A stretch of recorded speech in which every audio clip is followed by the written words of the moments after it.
In the matter of Advanced Housing Incorporated versus Township of Teaneck, may we please have appearances of counsel?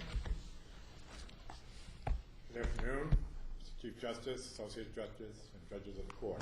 My name is William Rupp. I'm here with the law firm of Ferrara, Torres, Sirocco, and Goldberg. We represent the Township of Teaneck, the appellant in this case. Paul Elias from Ginsburg, Triolo, D.C.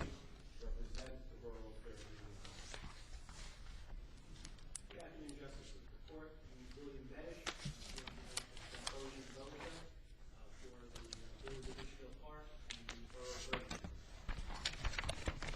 Good afternoon, Harry Gordon, R-T-O-N, Sheehan Higgins, on behalf of the Borough of Fairview.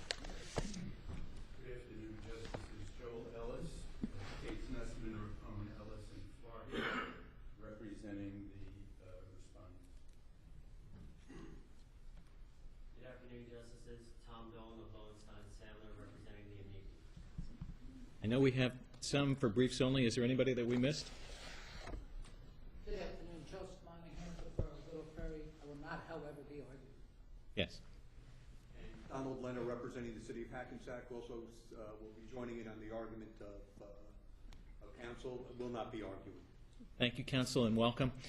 We are blessed with an abundance of counsel. Some of you have arguments that are similar to those who will be arguing before you, so I would strongly encourage, and I'm looking at appellants in particular, I encourage you to adopt one another's arguments to the extent possible. Mr. Rupp, you may proceed.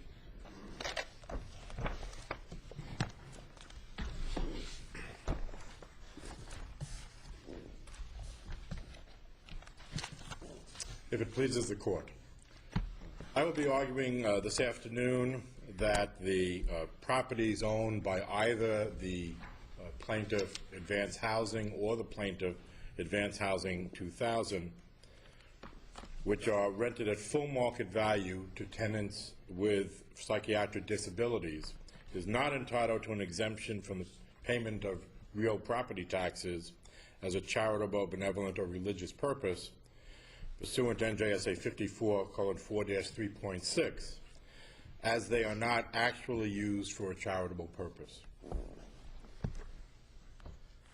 I begin my argument with a legal principle acknowledged by the appellate division below, that a facility that merely rents out dwellings to a disabled population is not entitled to a charitable exemption under the statute. This legal principle can be traced back to this Court's decision in Presbyterian Homes of the Synod of New Jersey, in which the Court rejected the concept that the care of the aged, regardless of whether they're rich or poor, is a charitable purpose which is entitled to a charitable exemption. Among the factors considered by the Court in that case was whether or not there would be any lessening of a burden on government and whether the benefits would extend to persons unable to pay. These principles have been applied in denying exemptions in a variety of cases, from senior citizen housing in the Pompton Lake Senior Citizen Housing Corporation case, to Mount Laurel housing in the St. Luke's Village versus PPAC and Gladstone case, and perhaps more on point, to housing for persons with psychiatric disabilities, as in the 1711 3rd Avenue case. The question, therefore, is whether the plaintiff's program somehow transforms what is otherwise a non-charitable, non-tax exempt purpose into a charitable tax-exempt purpose. Let us assume that a tenant with disability who is a tenant in a property which is receiving some type of a rent supplement decides to participate in a counseling program similar to that operated by the plaintiffs. This is, in point of fact, the very same fact pattern in 1711 3rd Avenue, and we submit is the exact same fact pattern as would exist with respect to the plaintiff Advanced Housing 2000. In neither case does the nonprofit corporation which owns the rental premises provide any counseling services. Participation in any counseling services is purely voluntary. on the tenant's part and is expressly not made a condition of occupancy. In essence, we submit that the nonprofit corporation in such circumstances is carrying out no purpose different from that of a private landlord who provides rental housing to a psychiatrically disabled person, who in turn receives a rent supplement under either the Section 811 program governing this particular user or a similar program like Section 8, right, whereby the landlord receives a full market rent, calculated, I might add, to include taxes, operating expenses, a reserve, and a fair rate of return, and whereby the tenant pays only a portion of that fair market rent based upon a percentage, usually 30% of the tenant's own income. Now, let us take it one step further. Let's assume that the nonprofit corporation which owns and rents out these premises also happens to conduct a counseling program itself. As part of this counseling program, the counselors occasionally visit the rental premises. Counseling services vary from individual to individual, and as the briefs pointed out, that could be as little as 5 minutes, a 5-minute telephone conversation. Other times, they pick up the tenant to go shopping. The foregoing fact pattern is essentially the fact pattern presented in the Essex Property versus Newark case. Let's look at the essential elements of the housing in that case. The rental premises are owned by a not-for-profit corporation. The premises are rented to a tenant with psychiatric disabilities. The rent which the landlord receives as full market rent is calculated by HUD with an allowance for both real estate taxes and rate of return. The tenant pays no more than 30% of their income toward rent. The balance is paid by the federal government in this case. Participation in any counseling service is purely voluntary on the part of the tenant. And the leases provide that should the tenant be unable to pay, the landlord, in this case, Advanced Housing, can evict the tenant. Now, plaintiffs would argue that notwithstanding the foregoing, the rental premises owned by the plaintiffs should be entitled to tax exemption because the housing element and the counseling elements are somehow integrated or integral to one another. We note, however, that Advanced Housing 2000, which owns 2 of the properties in Teaneck, was incorporated solely for the purpose to own properties and to receive funding from the federal government. It itself provides no counseling services. A third property is actually owned by Advanced Housing, Inc., which does offer on a voluntary basis counseling services without regard as to whether they're its tenants, the tenants of Advanced Housing 2000, or reside in privately owned housing. In point of fact, 2/3 of the plaintiff's clientele, in fact, resides in housing which is not provided to them. There is nothing unique about these rental properties that would render them particularly suited for the proper and efficient operation of plaintiff's operation. They are widely dispersed among at least the 9 municipalities that are named in this lawsuit. There is nothing in the record to demonstrate that these premises have any special conference facilities or treatment rooms or any other attributes which make these houses particularly suitable for plaintiff's counseling services. To the contrary, plaintiffs actually tout that these houses are not institutional and that they're just like any other single-family home. Isn't that their point? And so let's go to something that you originally stated in your opening remarks, lessening of a burden on government. Assume that if these homes are not available, homes that are subsidized by the New Jersey Division of Mental Health Services, by Housing and Urban Development and Medicaid, that these folks will have to go into state institutions. Would that be an argument in favor of granting a tax exemption?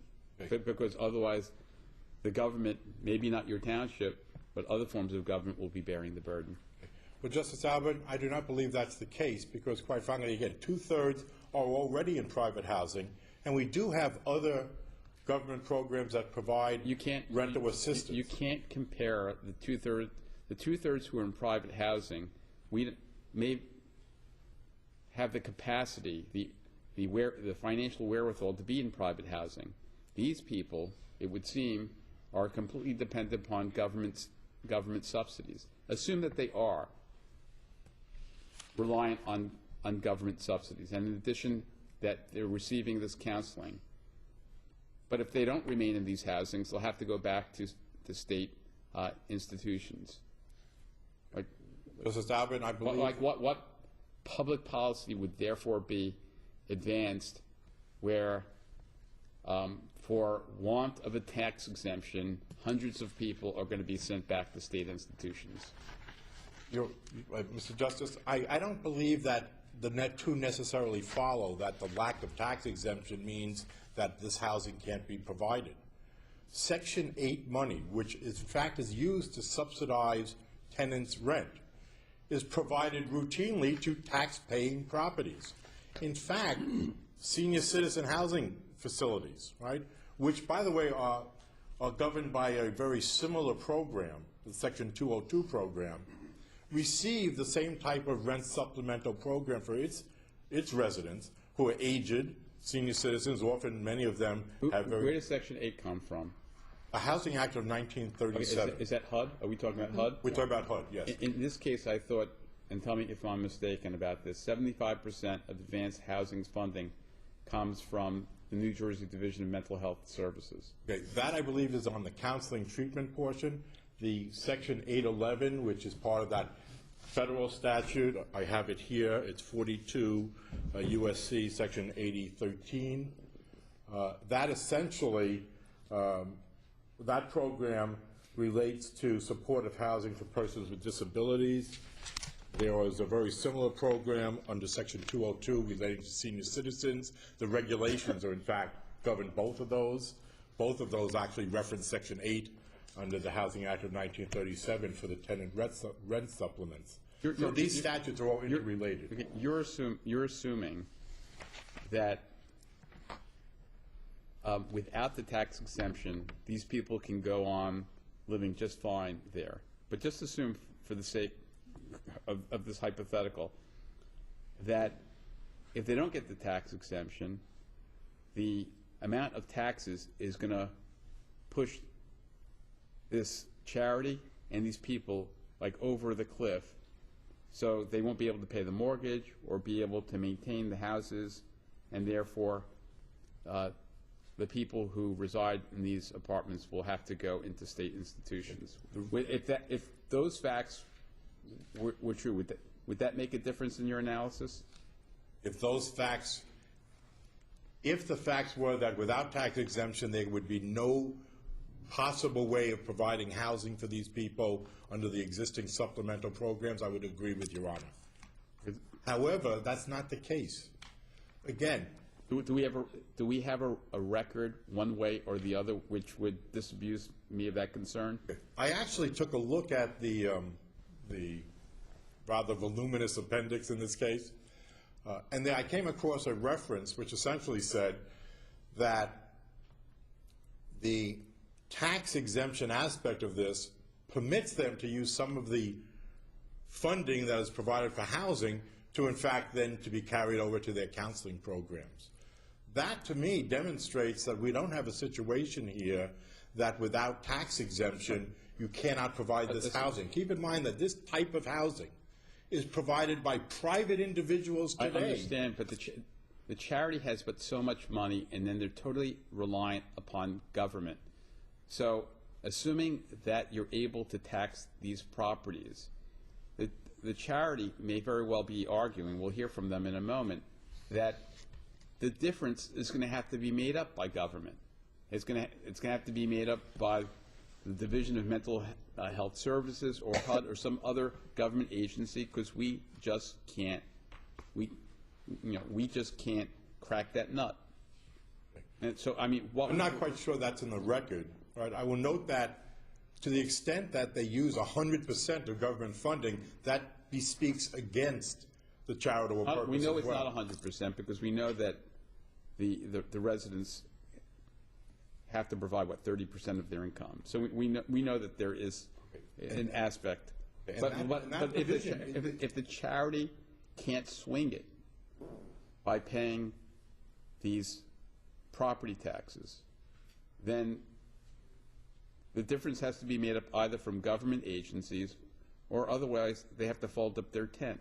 Now, is that going to be furthering public policy, if that were the case? If that was the case, again, I don't believe the record indicates that. The truth of the matter is there are other nonprofits that, in fact, may be able to do this, just like there are private individuals that are able to provide this type of housing without any supplement other than Section 8 rent supplements, and they are paying real estate taxes.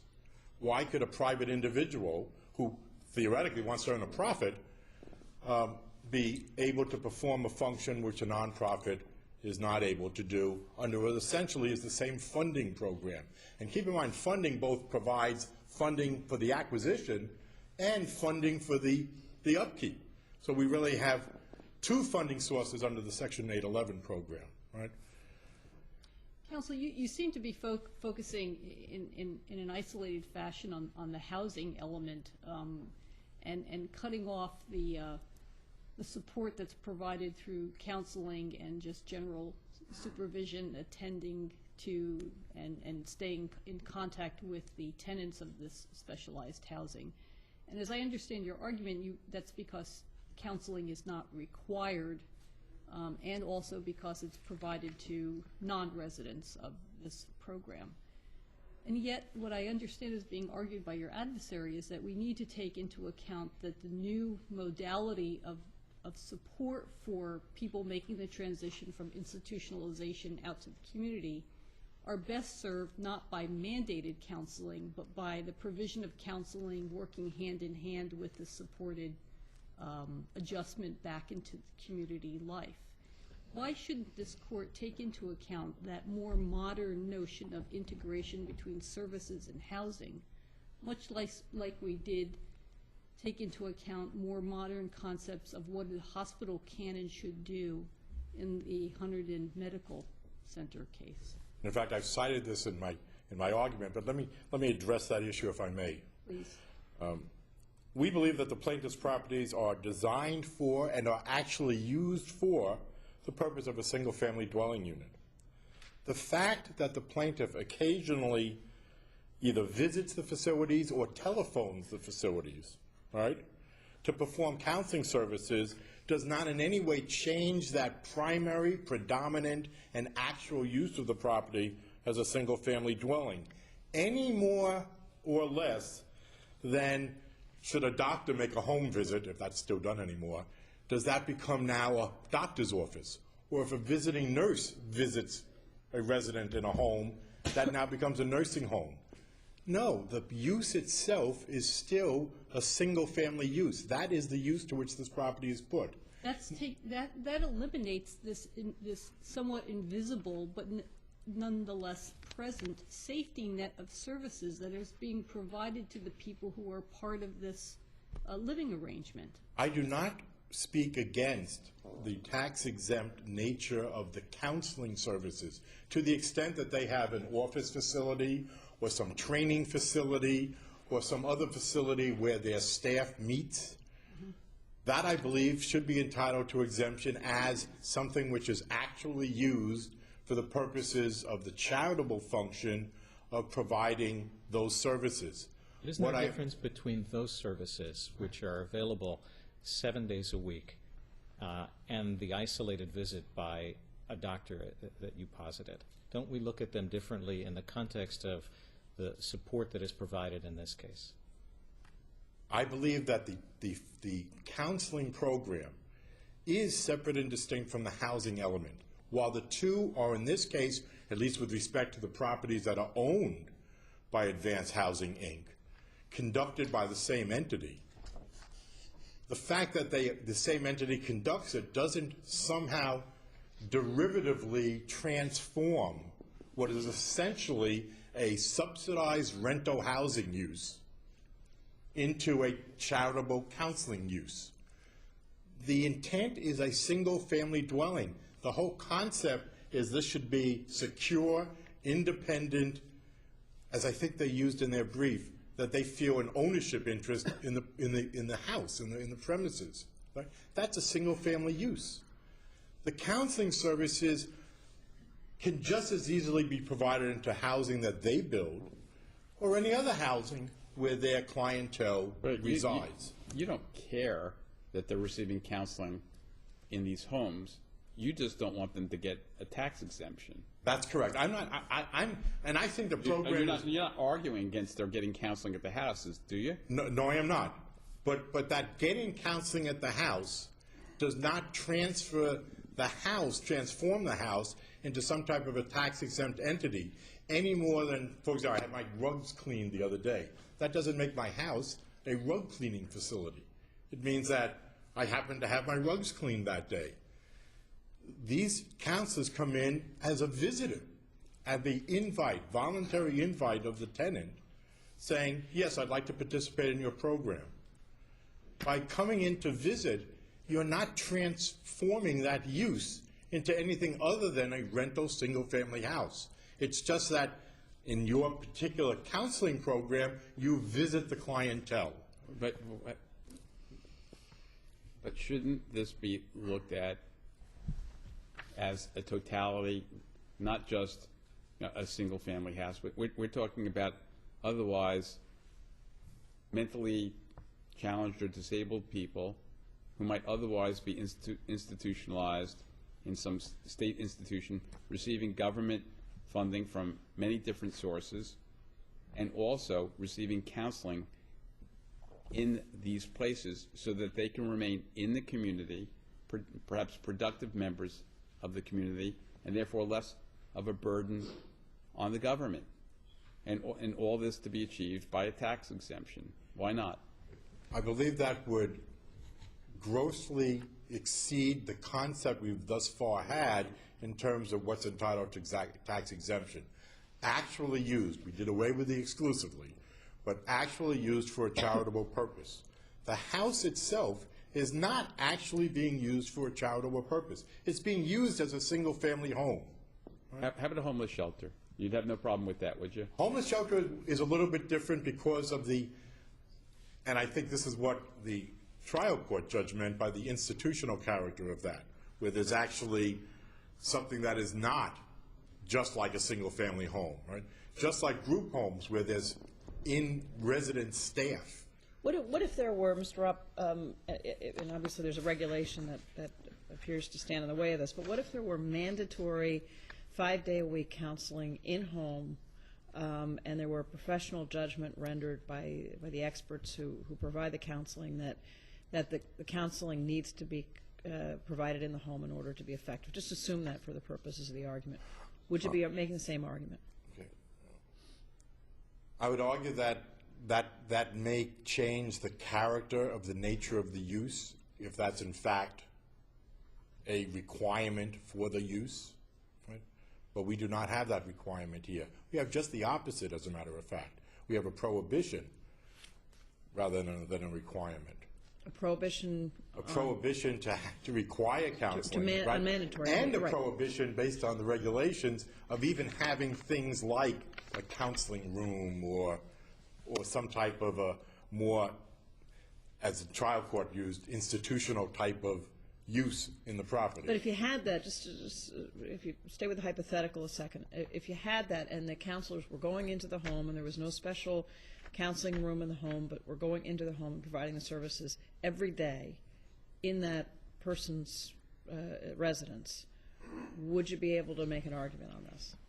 If there was a requirement, if each individual participating, each client of the nonprofit had to participate in counseling as a condition of receiving the housing, and had it in his or her home every day.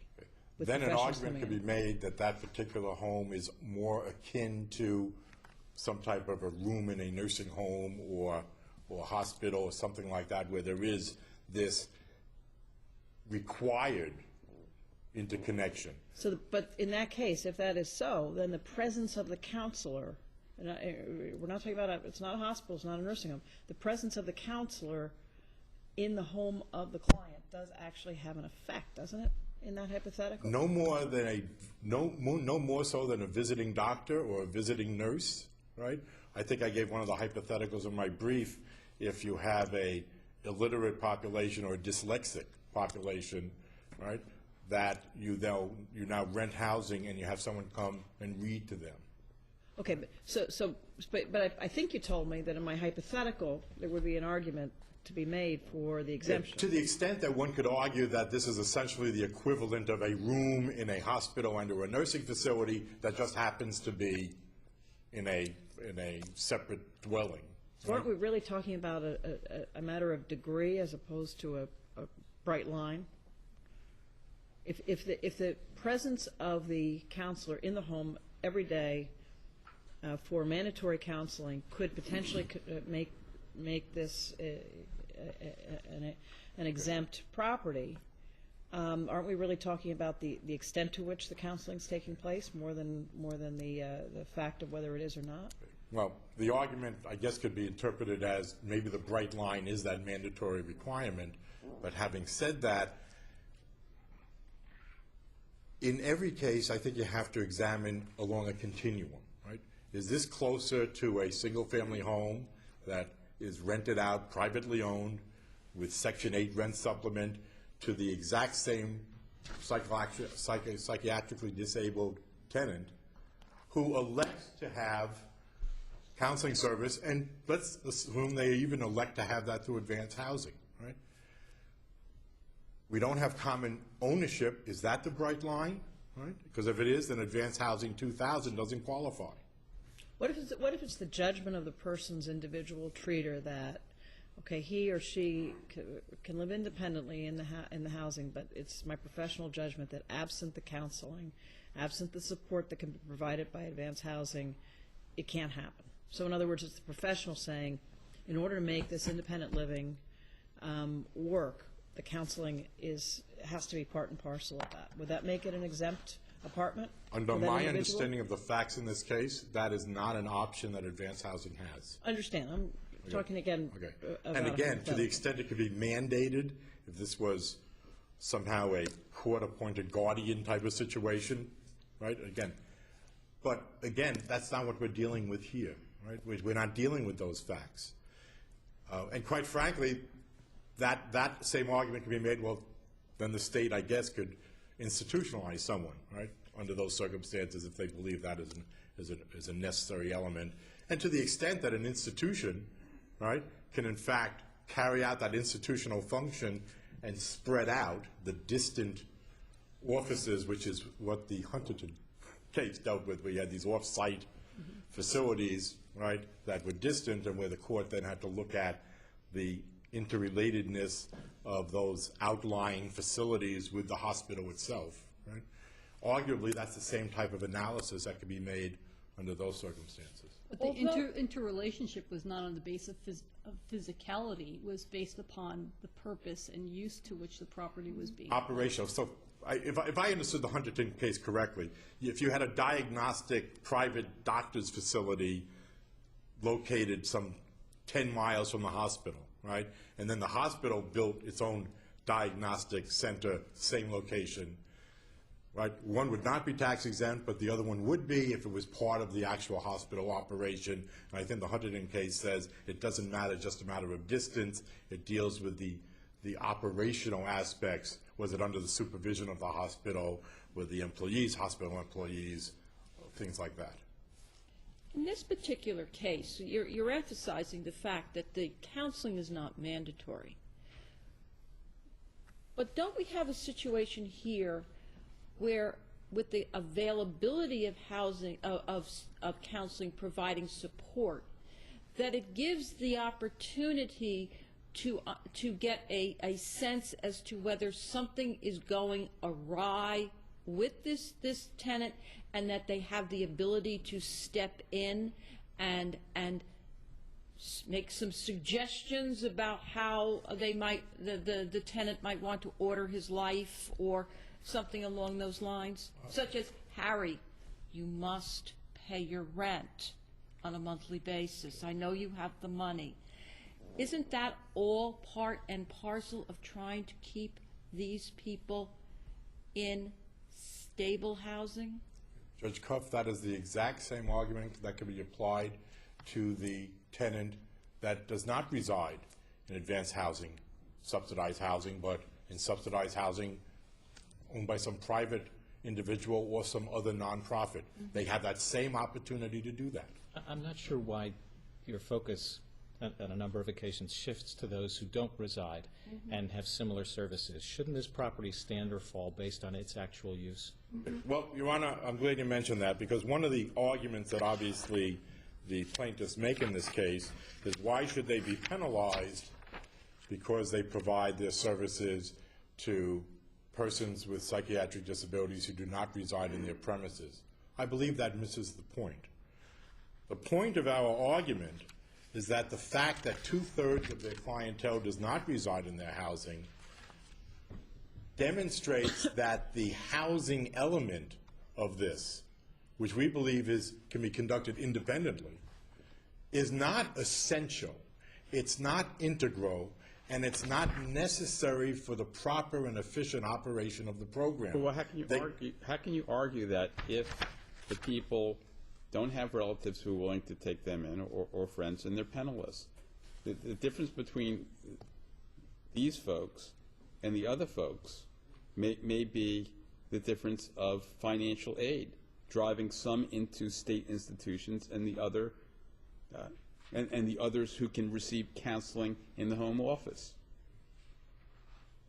Mr. Justice, we currently have a situation where we know that at least 2/3 of their residents are able to function in other housing, which, by the way, may be rent subsidized, right?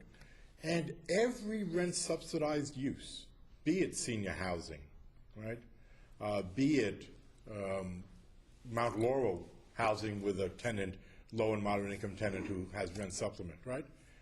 To make the argument that but for, right, this subsidized housing, these people might be institutionalized or we might have to put them in some state institution, would apply to all subsidized housing. Right? That is a step we haven't gone, and the reason we haven't gone there goes back to the Presbyterian I'm sorry, home case. Counsel, I'm not following that. You're not dealing with people who are simply poor. You're dealing with people who fall within the tax exemption of feeble-minded. So you're dealing with a population that either has psychiatric issues or has developmental disabilities. So you can't equate those with other kinds of subsidized housing and say that if these people or if this entity is entitled to a tax exemption, oh my word, everybody who's in a Mount Laurel house is going to be entitled to some kind of a tax exemption because somehow the government would have to institutionalize people. You need to focus, I think, on what it is about this population and the services that are provided to them, not that is the same as everyone else, but is there something about the services coupled with the housing that addresses their psychiatric needs. And it may be that for some of them, there is no other option of other housing, and that's why they're in this housing as opposed to living with the grandparents. So my concern is that you're making this very broad statement about all of these other folks who might or might not be entitled to tax exemptions, when what we're dealing with here is fairly a specific section of the code, I thought. I don't believe we are talking about the feeble-minded exemption part of the code. I think we're talking about the moral and mental improvement portion. And I think we're talking about the charitable purposes portion. I know that the feeble-minded was rejected by the trial court. I know it was argued, but it was certainly not found to be feeble-minded exception by the appellate division either. And I don't believe the argument has even been advanced on the feeble-minded exception of the statute before this court. So I'm not quite sure it's the same. There are a variety of needy people. I run my church's food pantry, right? I meet people who are in need for a variety of reasons. Some because they lost a job. Some because, quite frankly, they are so marginalized that they'll never have a job. Okay? There are a variety of people that have needs in our society. We've addressed these in a variety of ways. In a housing element, right, we've provided various housing programs designed for specific categories. If I was king of the world for a week, maybe I would just have one program that's designed to meet all these needs. Having said that, the multitude of needs provides housing to a variety of people, senior citizens being one of them, those people with disability being another one. I might add Section 202 housing applies to both, right? The 811 housing, which deals with those with psychiatric disabilities. We provide programs for housing of those individuals. And yet, up until this point, we haven't provided tax exemption for that because those facilities are essentially being paid by taxpayer dollars. There's a portion being paid by the tenant, but primarily by taxpayer dollars. And we just said it's a laudable purpose, it's just not a tax-exempt purpose under our statute. How about salt? You've mentioned a number of cases, but you haven't mentioned salt and Okay, light. salt and pepper as well as the community access. I think Salt and light, right. Salt and pepper is a municipal case dealing with, I think, Sounded good. yes, there was Yeah. some They're also nefarious characters in undertaking there, Blue's right. Clues. Okay. But the salt and light and the community access are the two cases I think plaintiffs rely on. In both of those cases, I believe the fact pattern was that the rents were actually below market, not by $1 or $2, but were substantially below market and were not subsidized by the federal government, but in fact were paid by the charitable institution. That is just not the fact pattern in this case. There is also this issue about... They receive government subsidies in the form of a fee-for-service, on a fee-for-service basis, no?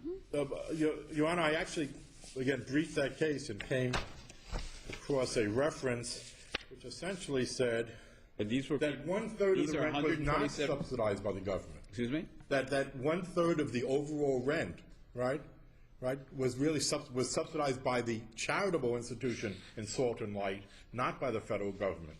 And again, I have that case, but I have to find the reference. But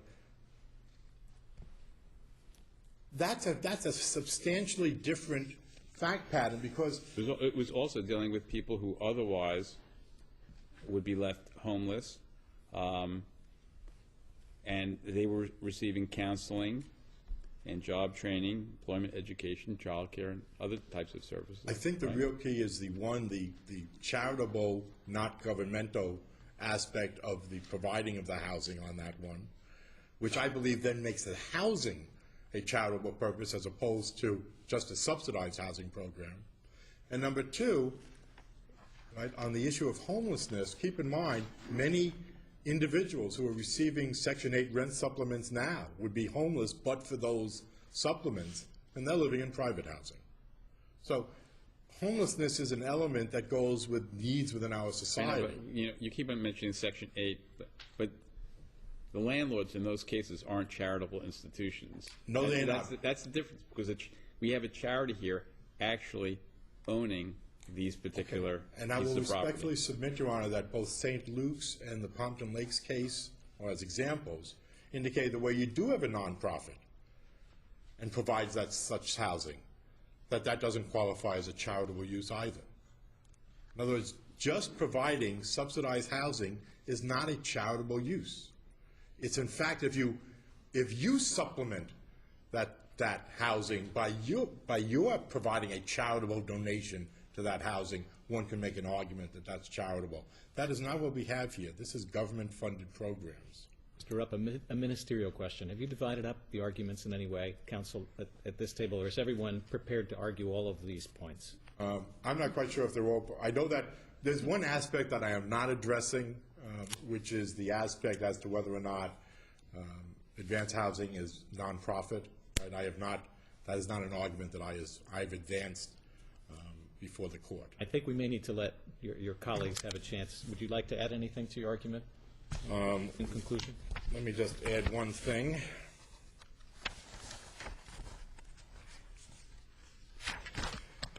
A practical matter. We represent municipalities, and therefore we have tax assessors who actually are called upon to make these original determinations. Right? One of the issues here, and noted in a number of cases, is the fact that we have leases here that provide for non-payment, you get evicted. That was actually mentioned in the Presbyterian Homes case, right? And has been mentioned in a number of cases since then. Here we have a lease that says if you don't pay, you get evicted. Right? And we're told that no one's been evicted. We're told that no one's been evicted and that they don't intend to. I'm trying to look at this from a tax assessor's point of view, right? Someone comes in for an application for tax exemption.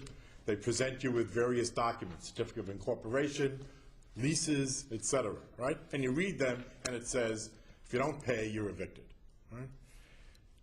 Is a tax assessor really to determine tax exemption on the basis of promises and good intentions in the future? I'm just not, I don't think that's a workable solution for addressing this issue. And finally, going back to the University Press case, right? These cases are fact sensitive. We recognize that.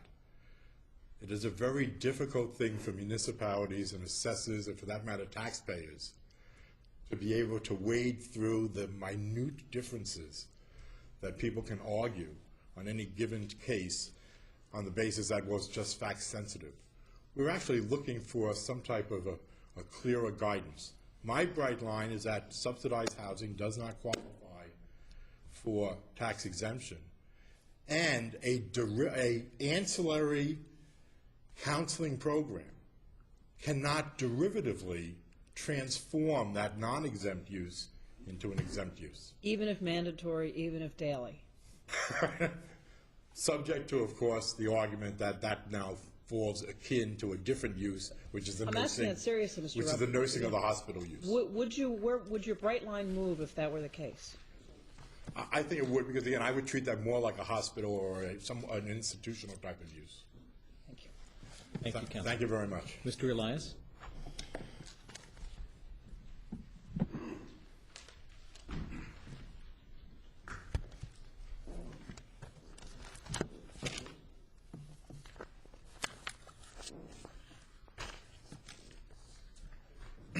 Good afternoon, Your Honors. If I may, a couple minutes of rebuttal time, if that's necessary. If it may please the Court. This case asks a very specific question. Is primarily using a property to provide subsidized housing to mentally ill individuals an actual charitable use of a property because additional counseling services are also provided? Although Advanced Housing and its supporters want to make this case about the nobility and overall positive social impact of its entire organization, it's simply not the point. This case is strictly about the language of NJSA 54:4-3.6 and the proper interpretation thereof, and determining whether, in addition to federal and state subsidization, there must be additional subsidization on the local level. As this Court has already provided in Presbyterian Homes, interpretation of the statute is considerably narrow, as ordinarily all property shall bear its just and equal share of taxation. There's very compelling public policy in continuing on with this precedent. Local governments have very, very finite sources of revenue, whereas the state and federal governments have exponentially more sources of revenue. Their budgets are a lot more flexible and malleable. Therefore, when revenue is taken away from a local government, it's much more difficult to make up for the shortfall. The effect is much more severe. However, as limited and finite as a local government's source of revenue is, the public importance of the use of that revenue is paramount. It pays for the schools, the police, the fire departments, the emergency medical services, the public works, and so on and so forth. So when examining one of the few statutes that can take away a source of revenue, the landscape must remain clear. It's not about whether a certain nonprofit organization should be subsidized. It's about what level of government should bear that responsibility. As Advanced Housing would surely admit, aside from the 30% from the tenants, their entire organization is virtually subsidized by the state and federal government. So when making this determination, we should be strictly guided by the three-pronged test in the statute. 1, taxpayer must be organized for a tax-exempt purpose. 2, the subject property must be actually used for a tax-exempt purpose. And 3, the use and operation must not be conducted for profit. The only question before this Court really is the second prong. whether the property is actually being used for a tax-exempt purpose.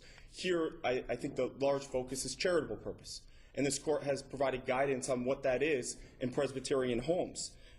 This court stated that we should look to see if whether the charitable work, if not being done by a private party, would have to be taken on by a public expense. It also, in listing some of the applications of that, stated that the purpose must otherwise lessen the burden on government. As the record is clear here, Advanced Housing is a provider of subsidized housing and has structured its entire organization to operate virtually completely funded by the federal and state government. What is equally clear and not disputed by Advanced Housing is the provision of subsidized housing, even to those that are mentally ill or disabled, does not alone qualify properties for exemption from taxation. So Advanced Housing is trying to argue that they do more than just provide subsidized housing, that the services they offer make them different, that it transforms the use of the property into a charitable one. There is no dispute that Advanced Housing, the organization, does do more than provide subsidized housing. However, they improperly equate that to satisfying the actual requirement, the requirement that the property be actually used for a charitable purpose with regard to that specific property. This requirement, when you're involving more than one use of a property, has led to courts using terms such as integration, or even that institutional element. This language arose because you have an organization like Advanced Housing who's taking on a non-charitable use of the property, providing subsidized housing, and adding a second layer on top, this charitable layer, in this case counseling services. Now, I know Advanced Housing has argued, and Amicus has argued, that there is integration, and they're using terms such as supportive housing or housing first. But this is misdirection. What Advanced Housing is actually referring to is the current evolution of a sector of subsidized housing by the state and federal governments. For instance, HUD Section 811 is a supportive housing program that provides for subsidized housing to providers who structure themselves in accordance with their standards. Part of that structure is making services available. However, making services available does not change the property's primary use, because that primary use is to provide subsidized housing to the mentally ill, which is a non-charitable activity. So when making the determination of proper integration, it is our position that at the very least, the primary use or the primary purpose of the property, what you're primarily using it for, must be the charitable purpose. And that if there is a secondary purpose, that it truly be secondary. Here, the primary use of the property is the provision of subsidized housing. Subsidized housing controls all decisions made with regard to this property. For example, if a tenant came to Advanced Housing, met all their counseling requirements, was mentally ill, needed everyday counseling, needed their help, but came from means or had wealth, or in one way or another disqualified themselves from the HUD or DMHS standards, Advanced Housing would not let them live in one of their properties. They couldn't. And it's not because that they don't need their help or they don't need their counseling services. It's because they don't qualify for their subsidized housing standards. So it's the subsidized housing that controls. So it's not that Advanced Housing is providing counseling and supportive services or supportive housing to the mentally ill. They're providing it to the mentally ill that meet their source funding standards. Okay, poor people obviously need subsidized housing. Poor people go to homeless shelters. Okay, but the poor people here are receiving this, happen to be mentally disabled or developmentally disabled, and are receiving counseling. And that counseling may assist them in staying in that housing and maybe also getting job employment as well, as well as being able to lead some sort of stable lifestyle. So why not look at this integration model that you're speaking about in determining whether or not this property is being used for a charitable purpose? Well, I think first that it's this structure, this supportive housing structure. This is the brand of subsidized housing, the type of subsidized housing that they're offering. But it's still subsidized housing. And yes, providing subsidized housing to any individual, mentally ill, disabled, elderly, it provides housing is probably the first thing you need in life. A wealthy person isn't going to need government help. It may be the financially disabled and developmentally disabled person who, without this opportunity, is going to be sent back to some state institution that is going to be now bearing the burden. So if you go back, as you did, and say that one of the primary purposes of the Presbyterian Homes case was lessening the burden on government, why doesn't that apply here? Two things. First, but doesn't the mentally ill person that has a little bit of wealth need their help? I mean, if he doesn't, according to what I've understood from the briefing and from the appendices and everything that's presented in this case, that these are the type of people that without support, that if they're not a ward of the state now, they will become one. So even if they have some means now, without their help, they'll eventually exhaust those means because they need that help on an everyday basis. So mentally ill who now have some means or don't have some means still need the same brand of servicing. Yeah, but they may be able to get it in, I don't know, in their homes or somewhere else. But these homes are owned by this charity. I don't know whether or not they have a mortgage on it or whatever. Assume that they have a mortgage, and that the break-even point is going to be this tax exempt status or not, and assume that you're not going to get the state to kick in any more money or the federal government to kick in any more money.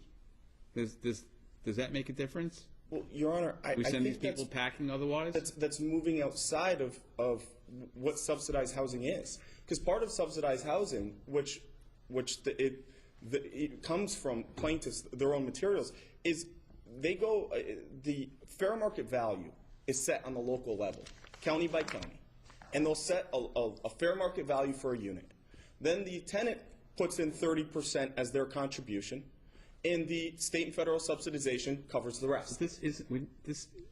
Yes, this is government subsidized housing to a point. No one's disagreeing. Charitable assistance as well. But the counseling component is also helping these people in their daily lives. For instance, they'll help them in paying bills, in doing many other operations that are necessary for these people to live normal lives and in their homes. Our position is that we're looking at this form of charitable purpose. There are many charitable purposes, as this court has already articulated. Let's take a religious purpose that's admittedly could be charitable. And if a religious organization purchased a property, a multi-unit property, rented it to its parishioners, set a market rent, collected that rent, but provided spiritual and religious guidance on the property, would that be an actual use for a charitable purpose? Do we get into the routine or into the function of examining the utility of the charitable purpose? Well, this charitable purpose is more important than that charitable purpose, or this charitable purpose is well, we need this one, but that one not so much. I don't think we can do that. I think we have to look at the statute, we have to look at the three-pronged test, and we have to say, is this property being used for a charitable purpose? And here's the biggest problem with what advanced housing is doing. If a tenant came to advanced housing, and this would push them to more like community access and Salt and Light. This would put them more into that territory. If a tenant came to them and needed their counseling services, but did not qualify for HUD, and they admitted them and covered it out of their own expense to bring them into the home and provide them the services, that's charitable. And the use transforms because the counseling then, the charitable purpose controls. Now, when you look at CAU, when you look at Salt and Light, that's what they did. Now, it was a little bit different, But when a tenant came to them and didn't come with government subsidization, they still let them live in the property, and they bore the expense. And so on that basis, we could say they're relieving a government burden. But it's already been established, and advanced housing really doesn't dispute this, that being a conduit for government subsidy is not a charitable purpose. Being a subsidized housing provider, that's not a charitable purpose. And that is their primary and controlling use of the property. I think if you allow just the second layer that can get involved, transform properties, then almost all subsidized housing can be transformed into charitable exempt property. And I don't think that's the intent of the legislature. It would be expanding the statute much more than it is right now. Mr. Elias, is there anything else you'd like to add? No, Your Honor. Thank you. Mr. Bettis?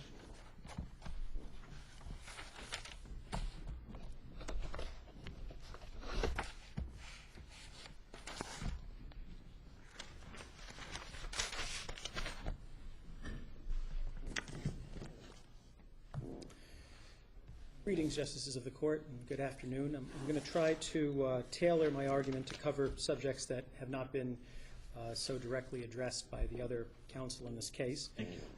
Advanced Housing has come to this court seeking a property tax exemption on all of their residential parcels based primarily upon the charitable purposes exemption and the moral and mental improvement exemption of NJSA 5443.6. The issue with this request, however, is that Advanced Housing is taking the concept of charitable purposes way beyond the scope of what the tax exemption statute has ever previously permitted. And the reason why I say this is because while it's true that Advanced Housing does provide some counseling services to their tenants, much of which over the telephone, none of which needing to be provided on their particular property, and all of which being completely voluntary in nature, that Advanced Housing functions otherwise as a private landlord would in all other respects it has to do with their housing. I say this because their actions are more synonymous to that of a private landlord when it comes to their housing, and there is nothing that actually connects or correlates the voluntary counseling services that they provide to the housing that they offer. Therefore, we've taken the position that they do not satisfy two of the three parts of the Presbyterian Homes Test, and therefore are not entitled to a property tax exemption the way that the laws are written in that case. Now, I want to talk for a minute about the actions of Advanced Housing that lend themselves to that of a for-profit entity, what makes them synonymous, and which is one of the elements of Presbyterian homes. What makes them synonymous to that of a private landlord?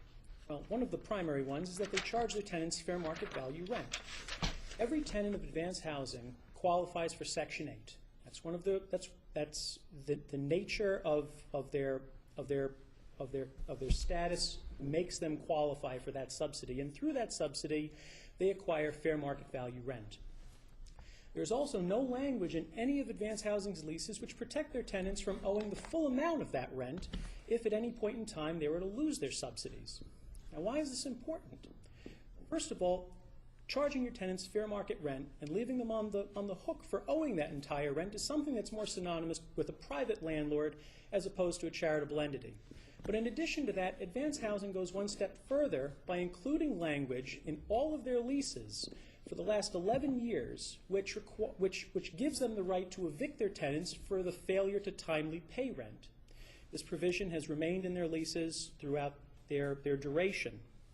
Now, I know we acknowledge that there are certain lower court decisions which have addressed the issue of eviction, and they've looked past eviction in certain cases and still granted a tax exemption. But this case, we believe, is something different than that, because their own executive director stated not once, not twice, but on 3 separate occasions in a sworn deposition that they could evict their tenants based upon their failure to pay rent.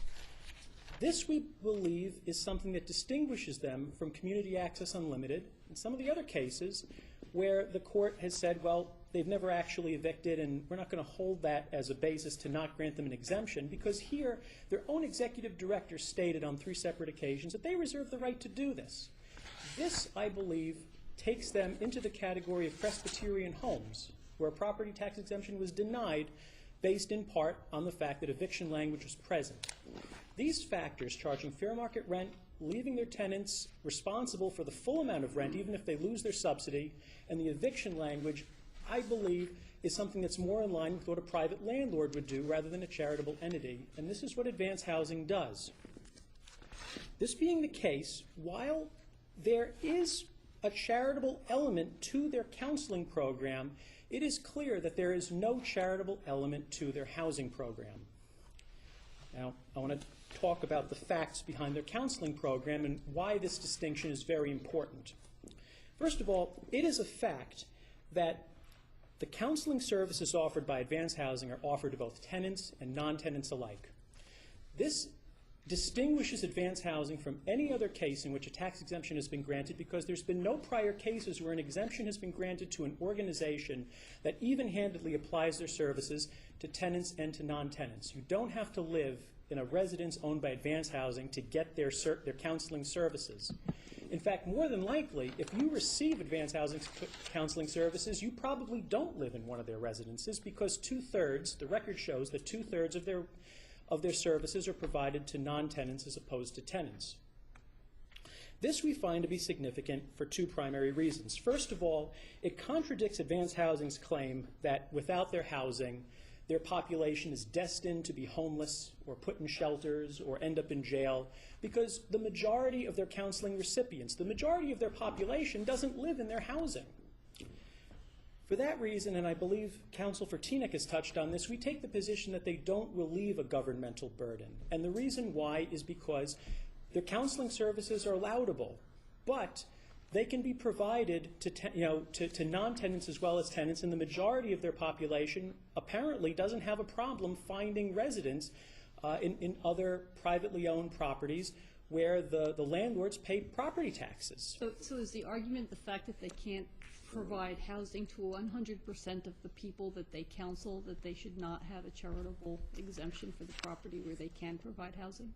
I think that the issue is that there isn't a necessary connection between the housing that they do own and the counseling that they do offer, because while there's clearly a connection in a supportive housing model for housing and counseling, there's nothing that connects the counseling to their housing. There's nothing that relates the counseling specifically to the housing that they own.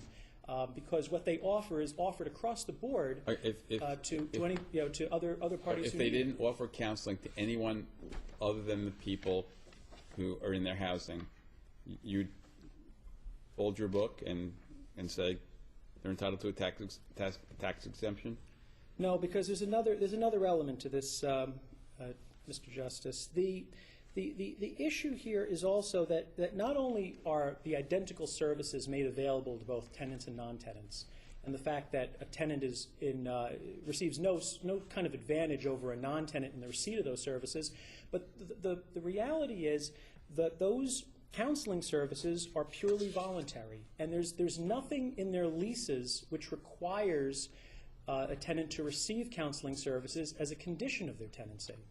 And this is an undisputed fact. Advanced Housing acknowledges this in pages 15 and 16 of their brief to this court, where they acknowledge, and I quote, the importance of adequate, appropriate services that are available to all, not just to their tenants, but available to all. If they had that provision in the lease, would it violate the conditions of some of the governmental housing subsidies these people are receiving? Yes, it would. Okay, so now we have an explanation why it's not in the lease. Well, that's correct, Judge. However, the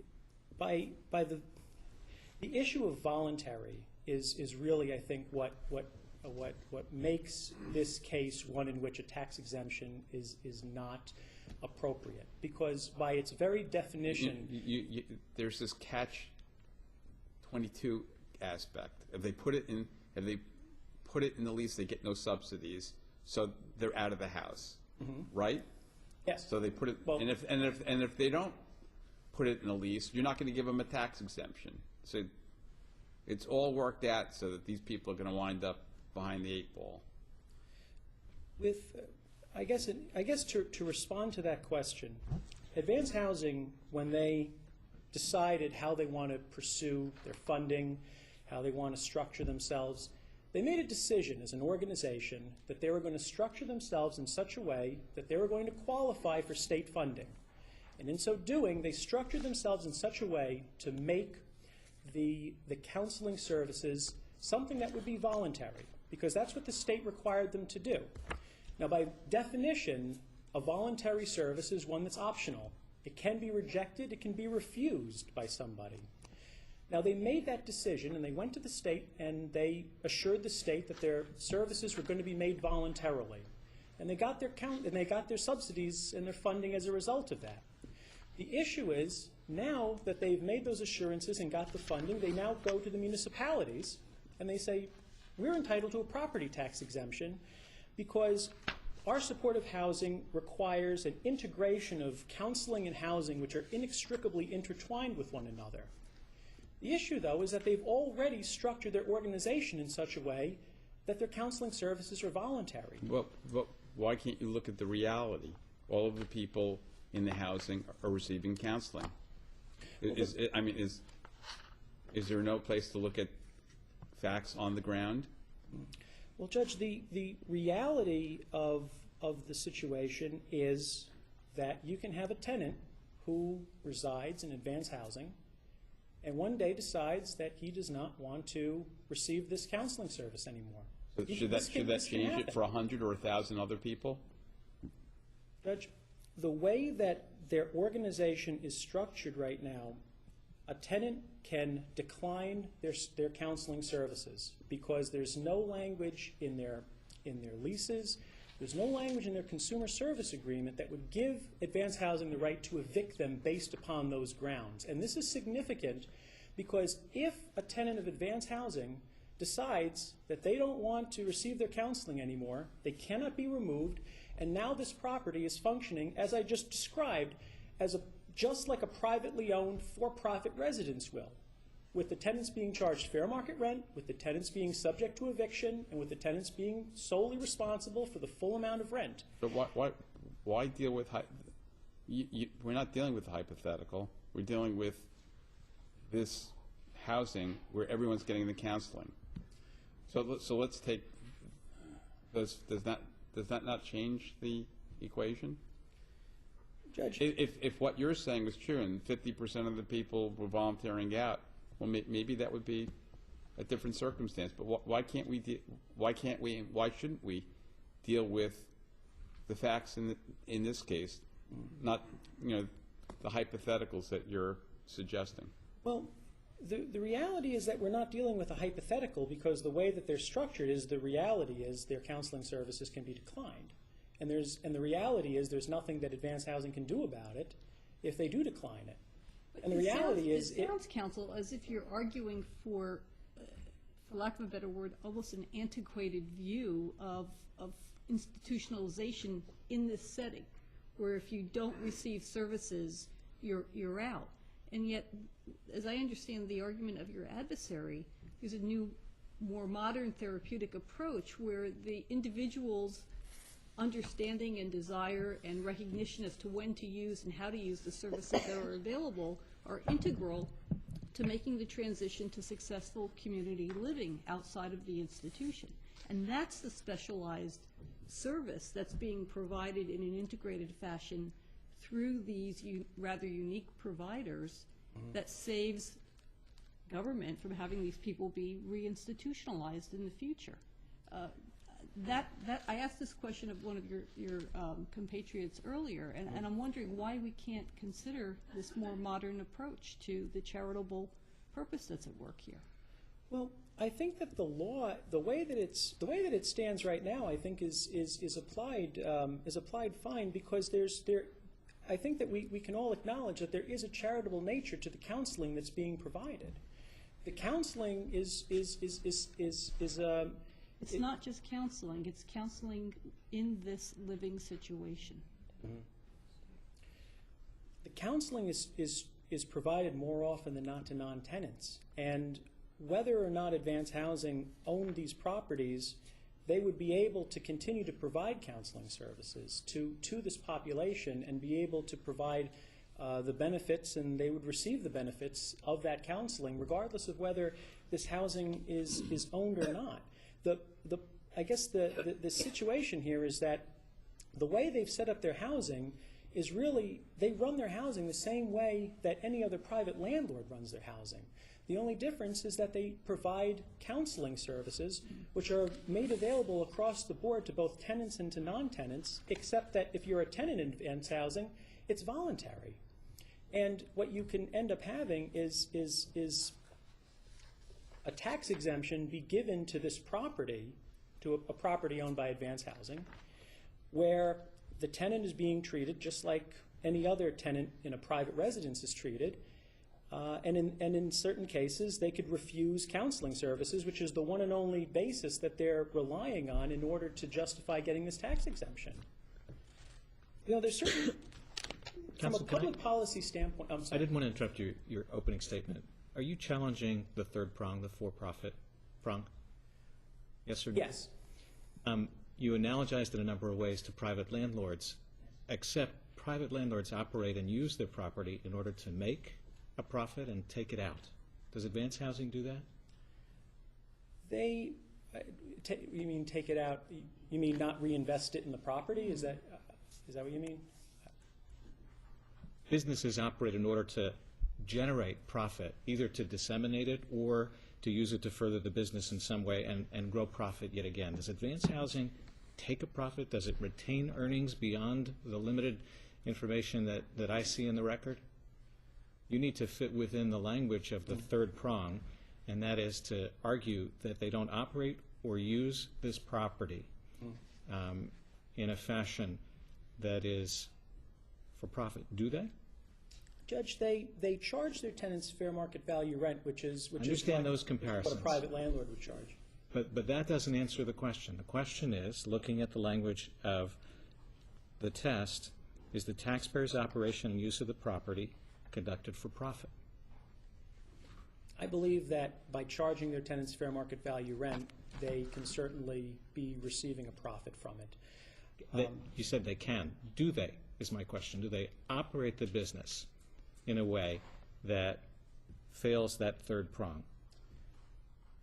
I believe that the evidence on the record of charging fair market rent, having eviction proceeding, having eviction clauses, and not having the protections of having their tenants be solely responsible if they lose their Section 8 subsidy, I believe lend themselves to a profit-making Let me try it once more. Profit-making entity. I think it's a simple question, and maybe I'm wrong. Okay. Do they make a profit? I don't know. I don't know if they actually. That I don't know.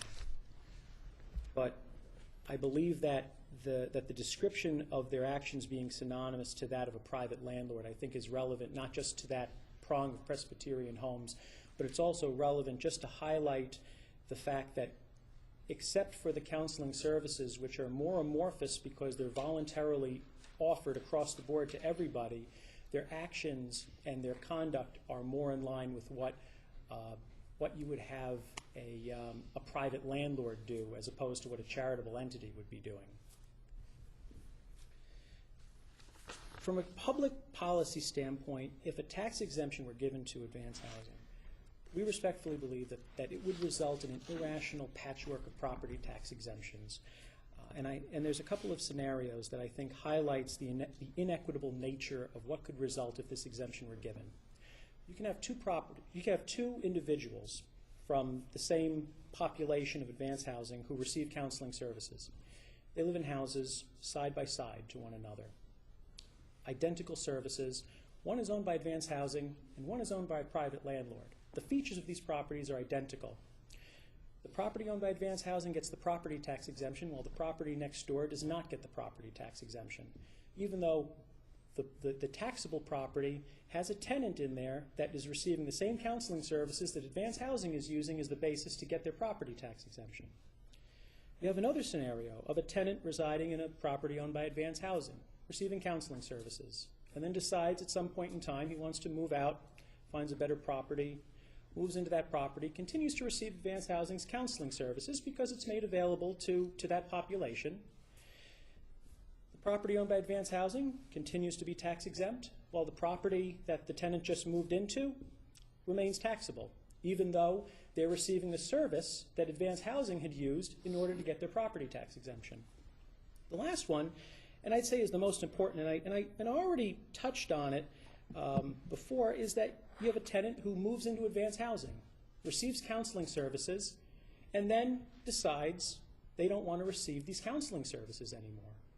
Advanced Housing cannot evict them because there's no language in their leases that allows them to do it.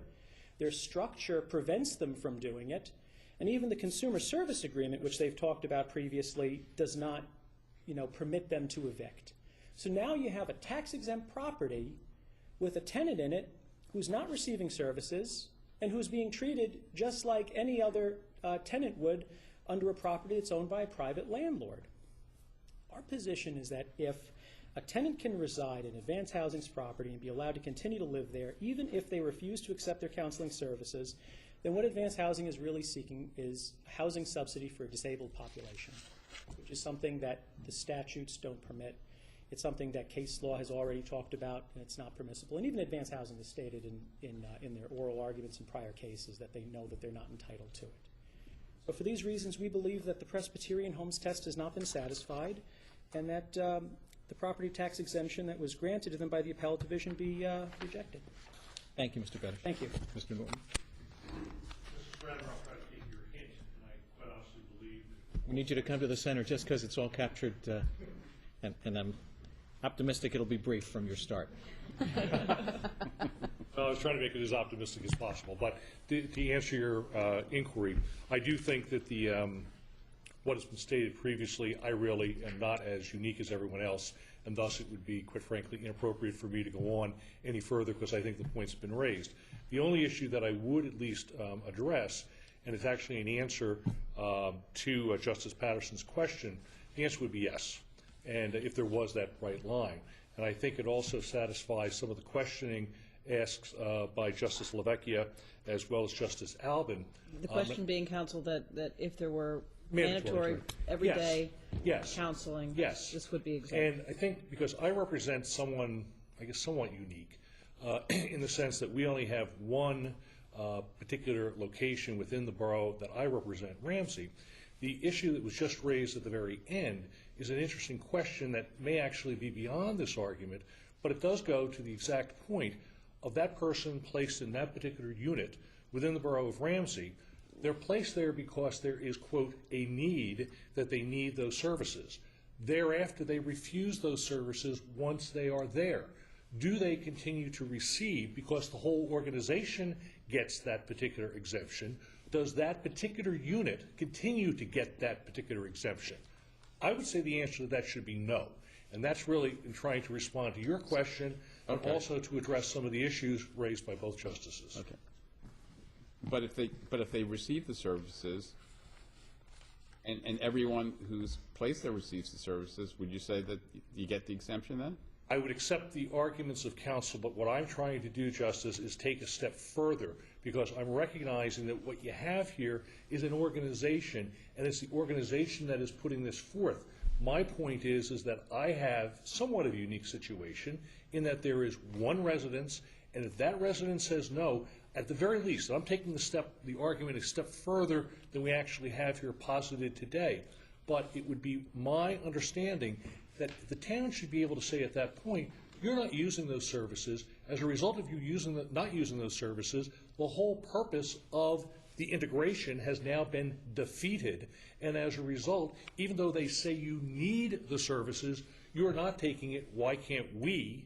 But based upon what you've just presented, why isn't the tax exemption therefore determined upon whether or not the person is voluntarily receiving the services? So instead of dealing with the hypothetical what if, why don't you look to the reality, and if in the unit in your particular borough, the resident is receiving the counseling from this charitable institution, why wouldn't you give them the exemption then? If all the other factors were equal, then I may say yes to that. But I do think some of the arguments that have been raised by other counsel trump what I am saying. But all I'm simply saying is trying to redirect your particular line of thinking to that individual instance. You said, let's not go into hypotheticals. I don't think mine is a hypothetical because it is permitted to refuse. And all I'm simply saying is, if you refuse and that goes on for a period of time, why does that unit Well, continue maybe to not, receive the but exemption?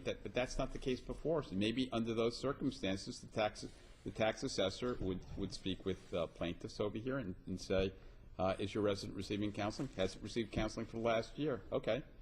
No charitable deduction. I'd like to think Exemption. so, but I'm not sure. Thank you. Thank you, Mr. Norton. Mr. Ellis?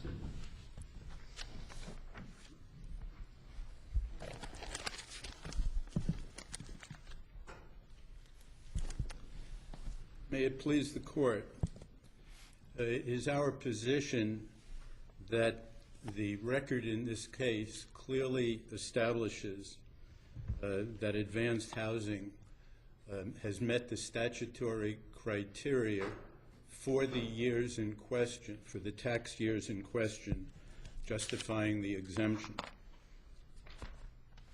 The focus of my argument will relate to the issue of actual use. Supporting housing, by definition, couples housing with services.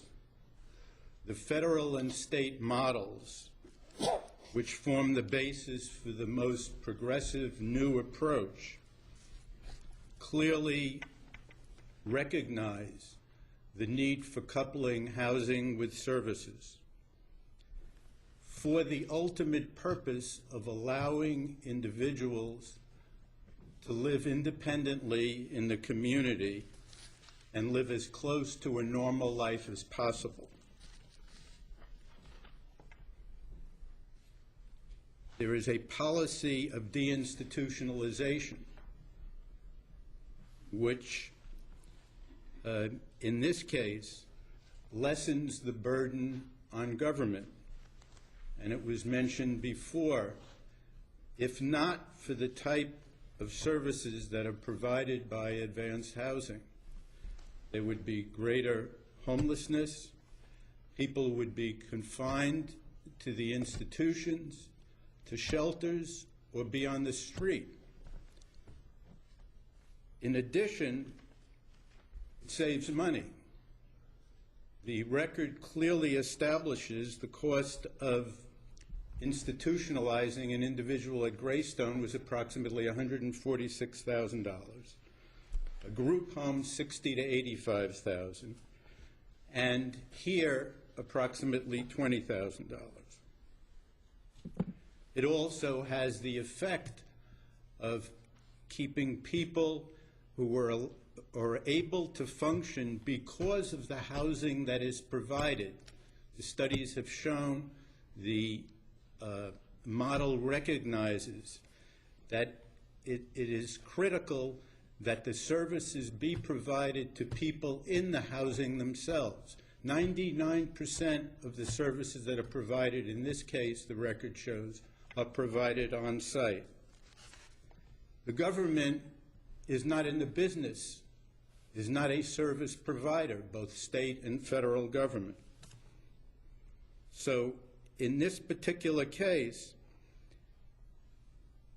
this type of housing would not exist if advanced housing was not providing these services.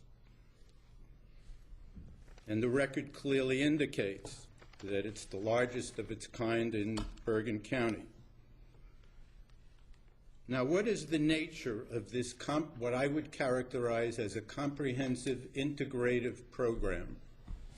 How does it work? Advanced housing is licensed by the state of New Jersey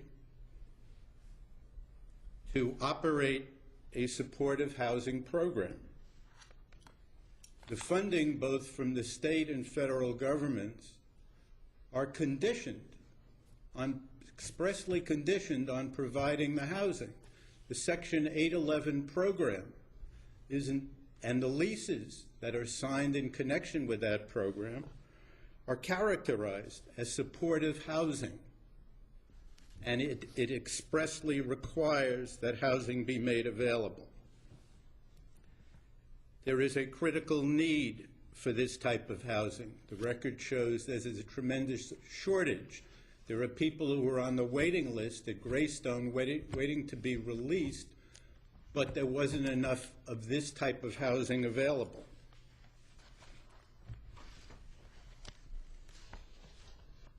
A psychiatric evaluation is done first to determine if a particular individual is in need of these services.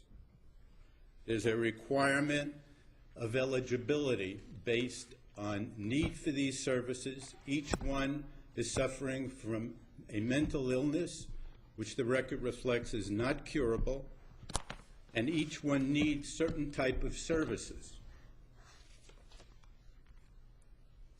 So the psychiatric evaluation is done first by the state.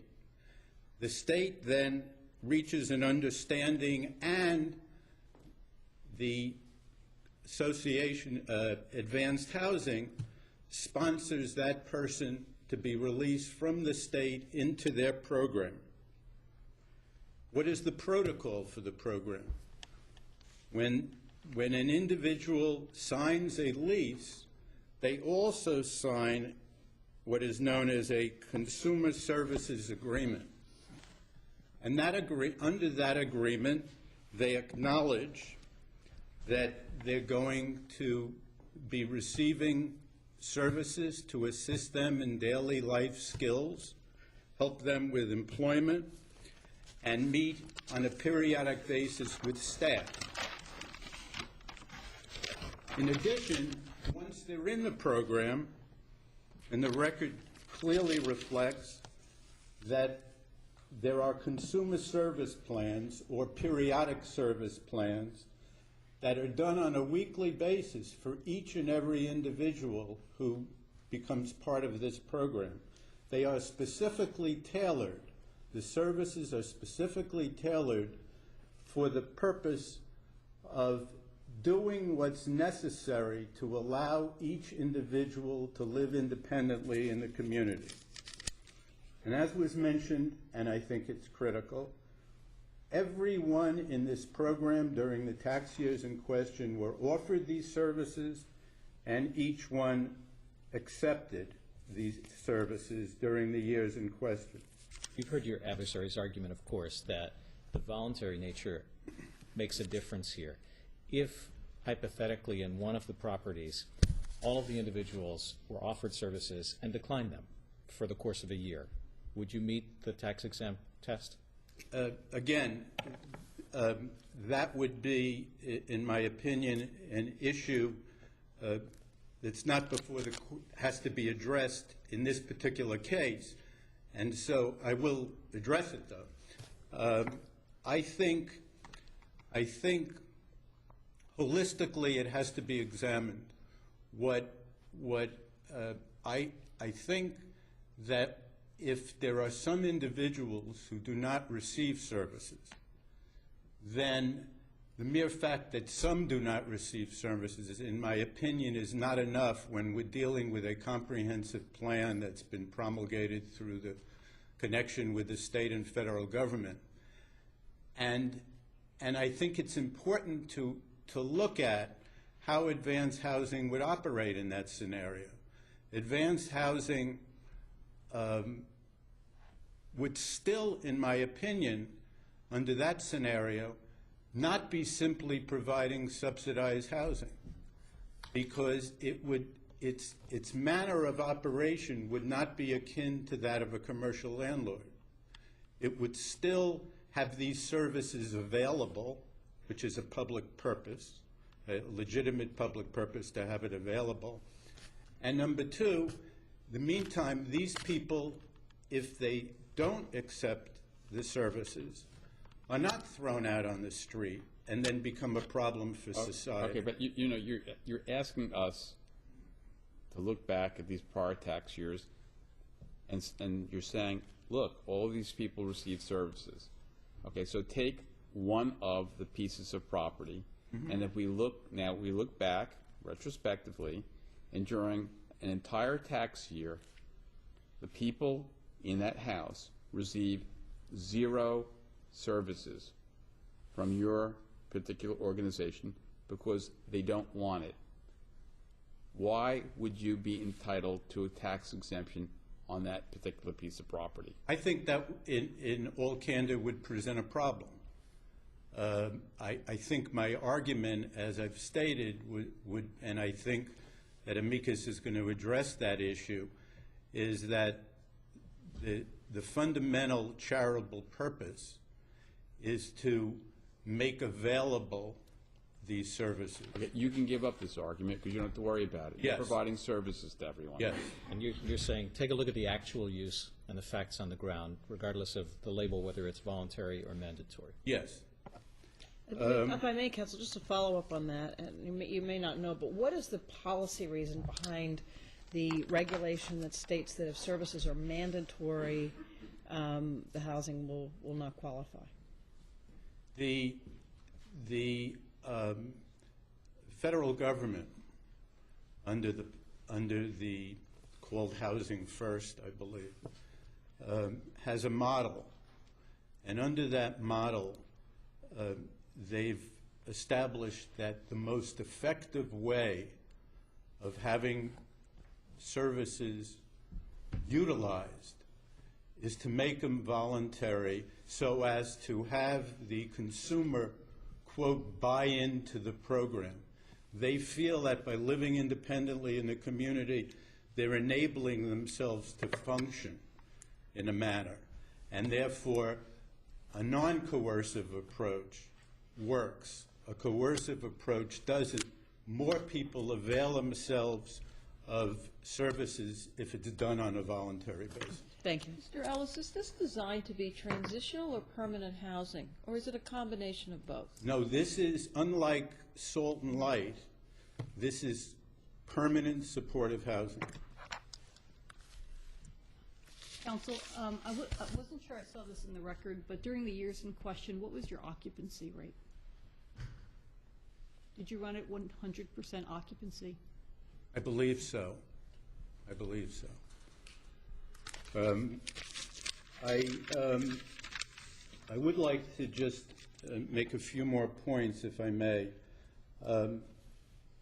The issue of whether the services are provided, as counsel has indicated, was somehow secondary.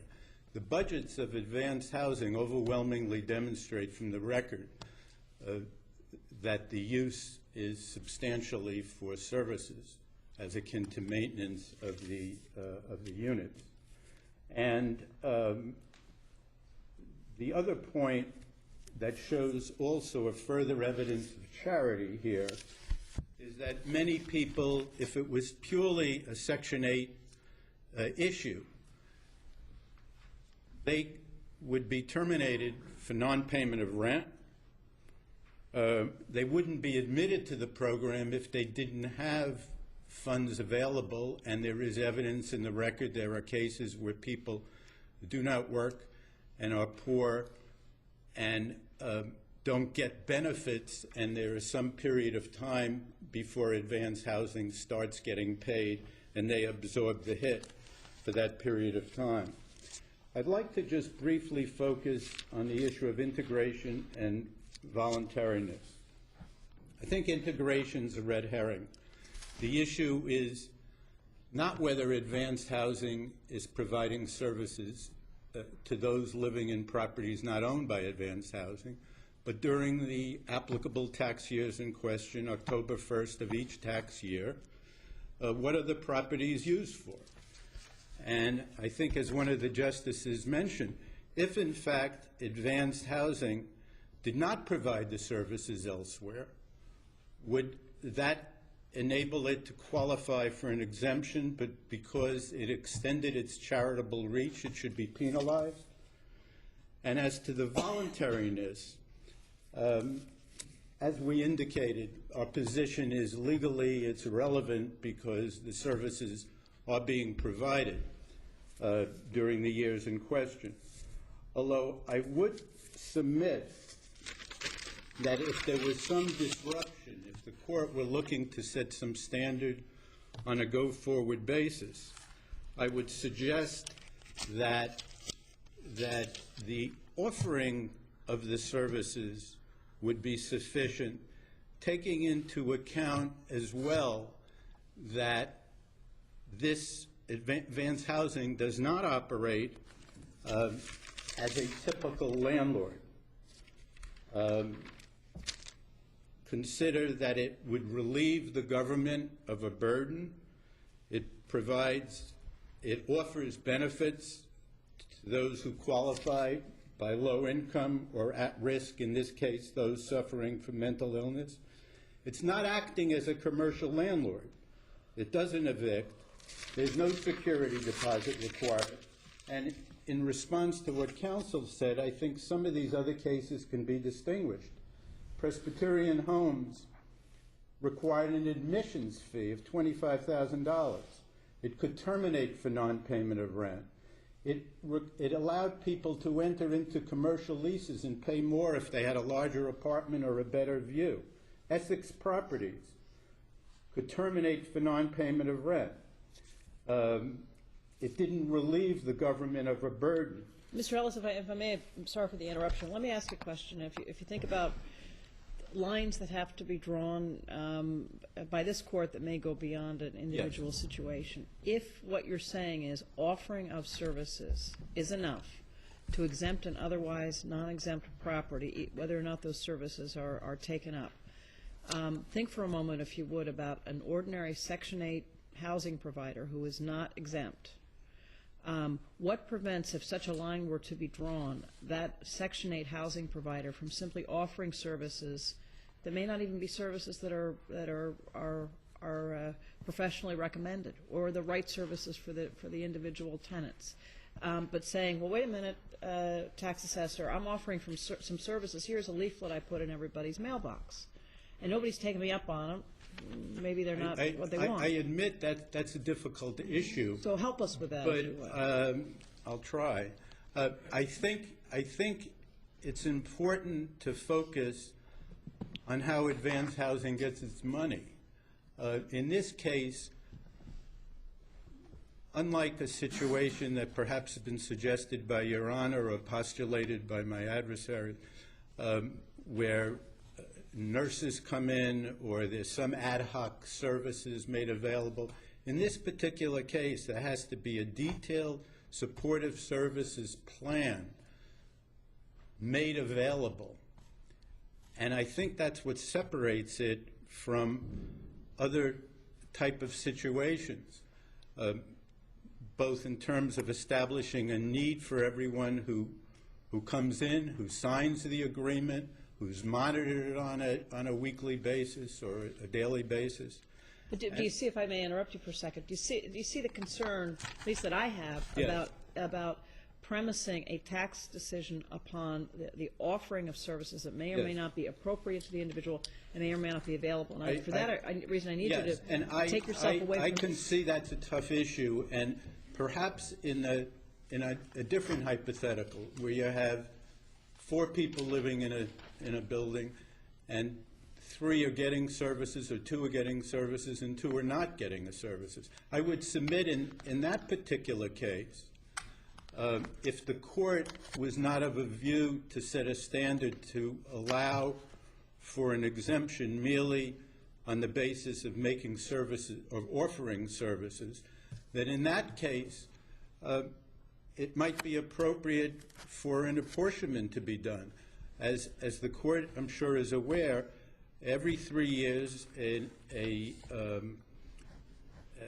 property owner that wishes to avail itself of an exemption must file with the assessor a statement of why they're entitled to an exemption. And in this particular case, it would detail the nature of the operation, whether services are provided,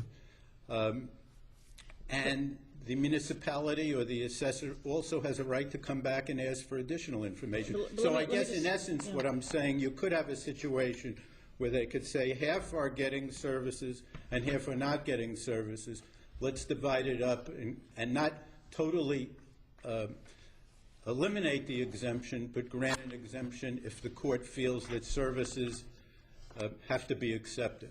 It's something that I think we have to consider is that municipal tax assessors are certainly experts and professionals in their field, but they're not mental health professionals. And I think you would probably, representing the client whom you represent, would not want to see a situation where all a Section 8 provider would have to do is say to the tax assessor, "Oh, I've got services out there, and they're all the right services for people," and put municipal tax assessors who are overburdened in a situation where they have to make some sort of evaluation as to the appropriateness of those services. It's just impossible. I would agree with that, and the only point I would make is that, as has been pointed out in other cases, each case requires a factual analysis. I don't think a bright line can be created that can be set in stone. And in one case, if services are provided on an ad hoc basis to buttress the exemption, perhaps that can be distinguished from the situation at hand where advanced housing operates pursuant to, as I've characterized it, an integrative comprehensive plan in connection with making available services. Councilor, does your organization own these properties outright, or are there mortgages on them? The mortgages on the properties. Yes. So my next question is this: are these tax exemptions necessary for you to carry out your mission? Are these tax exemptions make or break? I cannot stand before the court and say if we don't get the tax exemptions, we go out of business. What I can say... Not out of business. Are you would you be unable to carry these particular residences? I would think we would probably be able to carry, to continue with these residences. But if we receive the exemption, we would open up the door to expand the mission and provide more services available to people who are waiting in Greystone now but have no place to go. We would also be able to defray certain operating costs, make more funds available to do more work. But the test would depend on the language in the case law and the statute, Yes. not on the particularity that you just laid out. Isn't that correct? Yes.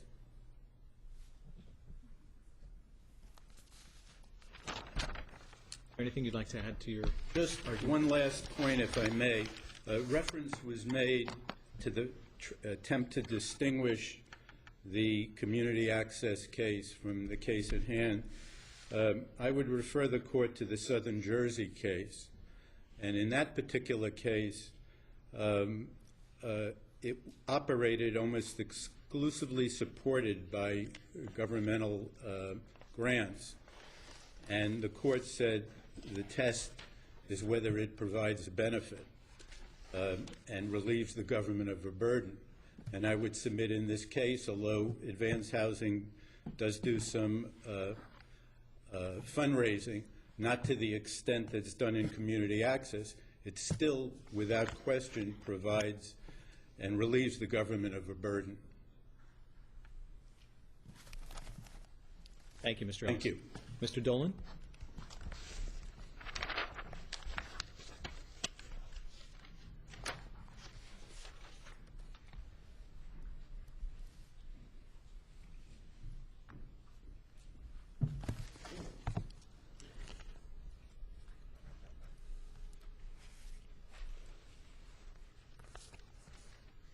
May it please the court. The amici before the court today consist of national and state leading nonprofit mental health organizations, all of which promote the continued use and the expansion of the supportive housing model. Now, the importance of the supportive housing model to the mental health community cannot be overstated.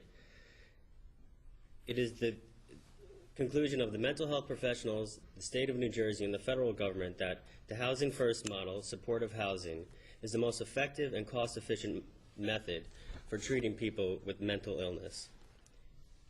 It is a preferred program that provides safe, decent, and affordable housing to low-income individuals, or even people with no income, who suffer from mental illness, and this housing is coupled with a wide array of voluntary support services with the ultimate goal of promoting independent living in the most integrated setting possible. The state has looked to supportive housing to reduce what the governor's task force has called the over-reliance on institutionalization, to reduce that burden. So the people in supportive housing are at risk, and these are people who have come from institutionalization or homelessness. Critically, it is not just a policy issue. The need to deinstitutionalize people who no longer belong in institutions is also mandated by the federal government under Olmstead, which requires states to allow people, to the extent they're able, with mental illness, to live in the most integrated communities possible. Supportive housing accomplishes that, and the state and federal government are looking to supportive housing to achieve that goal. The township's arguments would undermine both the state policy, federal policy, and the federal mandate, and the ability of mental health practitioners to use the most effective treatment program and to assist in the deinstitutionalization, which is a major goal of the state and federal government. Now, the municipalities' arguments, they make the same mistake that the tax court judge made. Their argument is, in order to receive the exemption, there has to be some type of mandatory requirement, mandatory services, or some type of institutional aspect. This was properly rejected by the appellate division, and it flies in the face of years of research and findings of mental health practitioners, state and federal government, that just doesn't work. It doesn't work for all the population. There's a large segment of the population who needs supportive housing, who need to have voluntary services. Now, it's Yamiki's position that the appellate division was correct in finding that the housing at issue relieved what met a charitable purpose and met the tax exemption. Specifically, the Yamiki submit that advanced housing offering, the supportive housing model, relieved the government burden and therefore meets a charitable purpose. Now, in order to understand why, I'm going to go through the essential elements of what supportive housing is. First, critically, as I mentioned, the people in supportive housing typically come from institutional settings or are either homeless. Second, supportive housing is based on the Housing First model, which means that housing cannot be contingent on acceptance of services. Now, this is the result of years of research that have found that when you make housing contingent on services, the acceptance of services, people a lot of times won't take the housing, and so they'll go to homelessness instead because they will not take the services.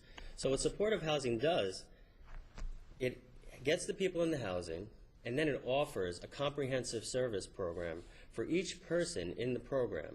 So everybody who comes into the program is evaluated, and they are provided with a treatment program that is tailored to their needs.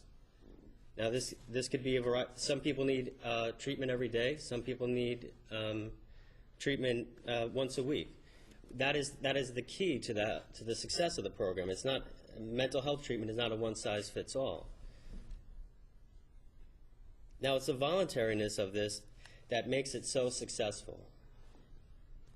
Because what the mental health practitioners have found is that coercion does not work.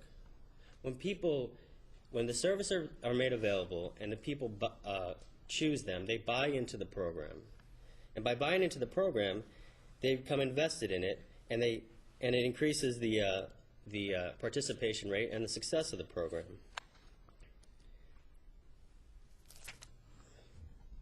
The municipality's argument would value a less effective program over the well-established proper program of voluntary services. They want to require some type of mandatory services. Mr. Dolan, your position is that the tax exemption test has to evolve or adapt to evolving treatment modalities. Is that correct? Yes, that's correct. What is the extent of the supportive housing model's use in New Jersey? Is Advance unique? I don't have the exact, all the numbers. I know there are a number of supportive housing agencies and organizations in New Jersey. I believe the record shows in this case that Advance Housing is one of the largest providers in Bergen County. I do believe that is part of the record. Mm-hmm.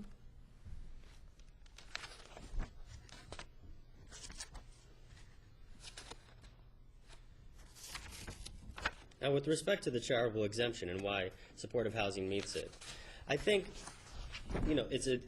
as the courts have said, it's a very fact-intensive test. But the key when the courts look at all the facts is whether the use, the property, is relieving a public burden, or to put it in the words of Presbyterian Homes, if the charitable work were not being done by a private party, it would have to be undertaken at a public expense. That is precisely the issue here. If supportive housing organizations are not able to do and offer this treatment program, the burden then falls at the public expense. As the record shows, it is much more expensive to house people in state institutions, which is where these people will go, state institutions, homeless shelters. The emergency room care will increase. They'll end up in hospitals, sometimes incarceration, or group homes. All of those settings cost the government much more than the more cost-efficient supportive housing program. Now, with respect to the charitable standard, I think it's what the courts do. They have listed a bunch of different factors that say when an organization will meet a charitable exemption. The key is that not one factor is dispositive, and courts take a holistic view, and in doing that, they're really just trying to ascertain whether the entity relieves a public burden or whether the use relieves a public burden. Some of the factors which I believe Advanced Housing meets and supportive housing meets that the courts have looked at is one of the primary things the courts have looked at is whether the purpose is a proper government concern or obligation. Well, here the record's clear. Advanced housing is supportive housing is part of a comprehensive policy of the federal and state government to provide this to house and treat people with mental illness. In addition, it's also an obligation under the Olmstead. Another factor they looked at is whether the property serves low-income and at-risk population. Here again, Advanced Housing is precisely for that reason. It serves low-income people with mental disabilities, which is a very at-risk population. The other factor they looked at is whether it's more than just housing or are services also being offered. Here, of course, we have more than just housing. We have a comprehensive service program. And as I said before, it's whether the individual is receiving the services is not relevant to the inquiry. The fact is if it's part of a comprehensive program, which the individuals have been evaluated for treatment and it's offered to them, then we're here to determine tax exempt, whether or not property should be tax exempt. Sir, you're not arguing that if there is a home in a municipality where no one's receiving any services from this charitable organization, that a tax exempt status should be placed on the property, are you? Well, I don't think there's enough facts in that hypothetical to really understand. It's a holistic. I just gave you enough facts. Okay, I'm giving you all the facts you need. No one in the home is receiving any of the charitable services. Okay. Well, And so it's just government subsidized placement now. Are you arguing to this court that particular residence should receive tax exempt status, looking back after a year, or 1 year, 2 year, 3 years, no one's receiving any services? Well, is it part of the supportive housing program? I think there is a mechanism in place. I mean, organizations that provide supportive housing, they have to get licensing by the state and federal. If I may, counsel, you need to answer Justice Albin's question. The hypothetical is it's an advanced housing residence.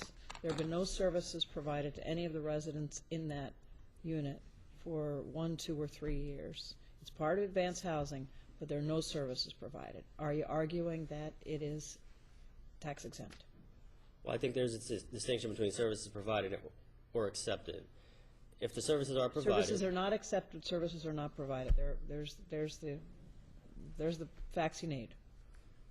well, if the organization is not offering services to They're offering the services. they're offering the services, it's not They're receiving not them. being I would say declined. I would say if it's part of a comprehensive supportive housing program, the data has shown that people with mental illness in this at-risk group are not always ready for services.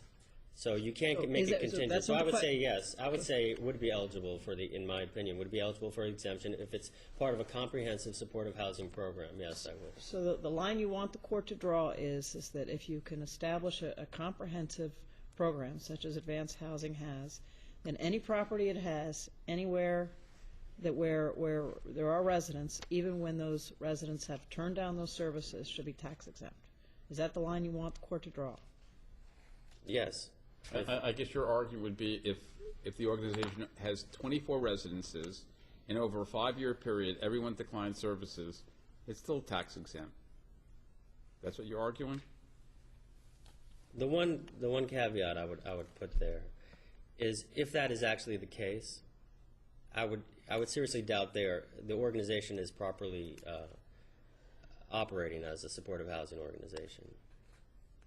So that would be suspect whether they are actually a supportive housing organization. So take the Harder case, and Mr. Ellis spoke about this briefly, where half the residents are accepting services and half are not.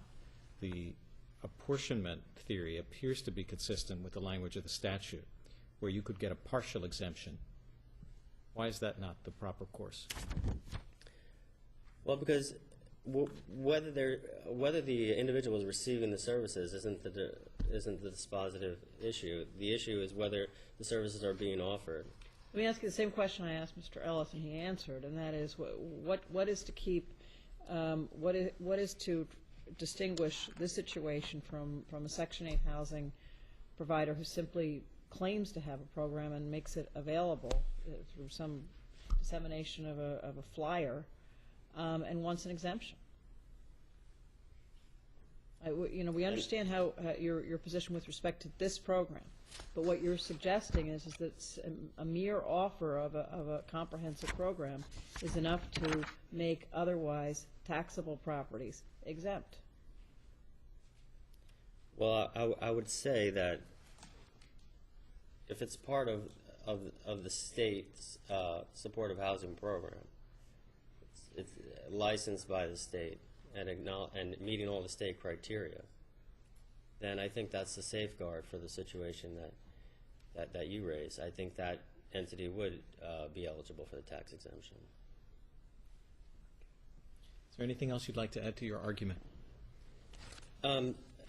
Just with regard to the idea that the housing is separate from the treatment, I think this was covered. However, I just want to say that in the supportive housing model, the housing is part of the treatment. It's an essential part of the treatment. It's not separate from the treatment. Stable, decent living conditions is a prerequisite for accepting the treatment, and that's what the social science has shown. The only other thing I'd like to add is the issue about the not-for-profit, that the third prong of the test that I think counsel for Fairview raised. I think the test for that prong is the Paper Mill Playhouse, which was decided by this court in 1984. And the question about whether an organization is for profit is whether the organization is putting the money in their pocket, whether they either have dividends they're paying out or they have excessive salaries. That is just not the case. There's not part of the record here at all. Thank you, Mr. Dole. Thank you. Mr. Elias, did you want to offer a brief rebuttal? Come to the center, please. Two things, Your Honors. One, I think there was something said as to advanced housing paying for covering the rent of some of their tenants. I think that's a slight misrepresentation. If going back into the briefs and the appendices, the deposition of the CEO, what it was is they became a legal payee in certain instances where there was Medicaid benefits that were cut off. It's a very, very small fraction of their state and federal subsidization. So that does not make them the same as Salt and Light or CAU, which was totally different. The last thing I'm sorry, can I interrupt you? Medical payee on what? They were the designated payee? Yeah, they talked about how if benefits were cut off for some reason, they would become the legal payee of the individual, and they would work to get those benefits resumed. In this instance, apparently it was Medicaid benefits, and you know they stepped in and they got those benefits resumed. On a temporary basis? Very temporary, and it's a very small percentage of their state and federal subsidization, where in CAU and Salt and Light, they really subsidized and paid for people to live in the housing. So that's totally different. Second thing, I think there's a logical fallacy when we're talking about relieving a government burden or a government expense, because you know the state and federal government developed this program. They provide the guidelines, they made the guidelines, they instituted the structure, and they fund it. And now you have organizations that are carrying out their program and then saying that they're relieving them of a burden. So they're not relieving a government. If you consider what is in the record about the respective costs of institutionalization versus this program, the net imposition of a burden on the taxpayer is much, much less. Well, I think that's smart work on the part of the state and federal government for implementing a better program. That was their work. They developed this supportive housing program. They're funding it, and this organization is carrying out their funding and their program. So yeah, and just like any subsidized housing that the state and federal government develops, it will ultimately relieve the public of an expense, because if you didn't have subsidized housing, you might all sorts of other things related to homelessness would cost the public more money. So the same argument that would be said in that situation, where the supportive housing program, could be said of any subsidized housing program. You still need to look to the test and make sure that you meet the test regardless of that argument. Is that? Yeah, and it all goes to that second prong, and what are they really doing with the property? And our position is they are really providing subsidized housing under this new version of it. Thank you. Thank you, and thank you to all counsel for the very helpful arguments. We'll take the matter under advisement. Court is in recess for the day.